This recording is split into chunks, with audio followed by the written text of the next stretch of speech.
தேவனே, சுத்த இருதயத்தை என்னிலே சிருஷ்டியும், நிலைவரமான ஆவியை என் உள்ளத்தில் புதுப்பியும். சங்கீதம் 51:10. தன் பாவங்களுக்காக மனம் கசந்து அழுது மன்னிப்பு கோருகிற தாவீது கர்த்தரிடத்தில், தேவனே, சுத்த இருதயத்தில் என்னை சிருஷ்டியும் என்று சொல்லி ஜெபித்தார். இந்த வார்த்தைகளை தியானித்து பாருங்கள். சுத்த இருதயம் என்னும் வார்த்தை ஆங்கிலத்தில் கிளீன் ஹார்ட், பியூர் ஹார்ட் என்று மொழியாக்கம் செய்யப்படுகிறது. 10 வருடங்களாக ஒரு அறை மூடியே கிடந்ததால் அந்த அறை முழுவதும் தூசியும் புழுதியும் அழுக்கும் நிறைந்து காணப்படும்.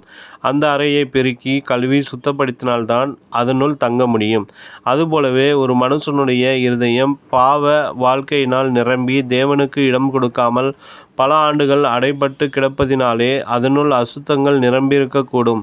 பாவ அறிக்கையின் மூலமாக அதை நாம் பெருக்கி இயேசுவின் இரத்தத்தின் மூலமாக கழுவி பரிசுத்த ஆவியின் வல்லமையினால் அந்த அறையை மறுரூபமாக்கின பின்பு பரிசுத்த வாழ்க்கைக்குள் பிரவேசிக்கிறோம். உங்கள் வாழ்க்கை சுத்தமாகவும் தூய்மையாகவும் இருக்க வேண்டுமானால் முதலாவதாக உங்கள் இருதயம் சுத்திகரிக்கப்பட வேண்டும். சுத்தமான இருதயத்தை பெற வேண்டுமென்றால் உங்களுடைய இருதயம் தேவனுடைய வார்த்தையால் நிரப்பப்பட வேண்டும். கர்த்தருடைய வசனத்தின்படி ஜீவிக்க ஒருவன் தன்னை ஒப்புக்கொடுக்கும்போது அவனுக்கு உதவி செய்ய ஆவியானவர் முன் வருகிறார். வேதம் சொல்லுகிறது, வாலிபன் தன் வழியை எதினால் சுத்தம் பண்ணுவான்? உமது வசனத்தின்படி தன்னை காத்து கொள்ளுகிறதினால்தானே. சங்கீதம் 119:9. இரண்டாவது, பரிசுத்த ஜீவியத்திற்கு சுத்தமான கண்களும் அத்தியாவசியமானதாய் இருக்கின்றது. என் கண்களோடு உடன்படிக்கை பண்ணின நான் ஒரு கன்னிகையின் மேல்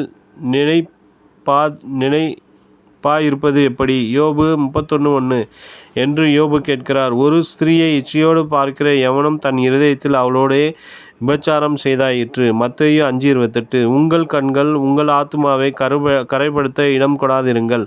மூன்றாவது, பரிசுத்தமான வாழ்க்கைக்கு பரிசுத்தமான கைகள் வேண்டும். அசுத்தமானதை தொடாதிருங்கள் என்று 2 கொரிந்தியர் 6:17 நாம் வாசிக்கிறோம். பரிசுத்தமான கைகளை உயர்த்தி எப்போதும் கர்த்தரை துதிப்பீர்களாக. நான்காவதாக, பரிசுத்தமான வாழ்க்கைக்கு பரிசுத்தமான சரீரம் தேவை. வேதம் சொல்லுகிறது, நீங்கள் உங்கள் சரீரங்களை பரிசுத்தமும் தேவனுக்கு பிரியமான ஜீவபலியாய் ஒப்புக்கொடுங்கள். ரோமர் 12:1. சரீரம் வேசித்தனத்துக்குரியது அல்ல, அது கர்த்தருக்கு முன்பாக பரிசுத்தமாக காணப்பட வேண்டும். ஆகவே வேசித்தனத்திற்கு விலகி ஓடி சரீரத்தை காத்து கொள்ளுங்கள். 1 கொரிந்தியர் 6:18. மனுஷன் செய்கிற எந்த பாவமும் சரீரத்திற்கு புறம்பாய் இருக்கும். வேசித்தனம் செய்கிறவனோ தன் சுய சரீரத்திற்கு விரோதமாய் பாவம் செய்கிறான். 1 கொரிந்தியர் 6:18. தேவ பிள்ளைகளே, சாவுக்கிதமான உங்கள் சரீரத்தினை பாவம் ஆளாதிருப்பதாக. நினைவிற்கு, அவர் மேல் இப்படிப்பட்ட நம்பிக்கை வைத்திருக்கிறவனெவனும் அவன் சுத்தமாய் இருக்கிறது போல தன்னையும் சுத்திகரித்து கொள்கிறான். 1 யோவான் 3:3.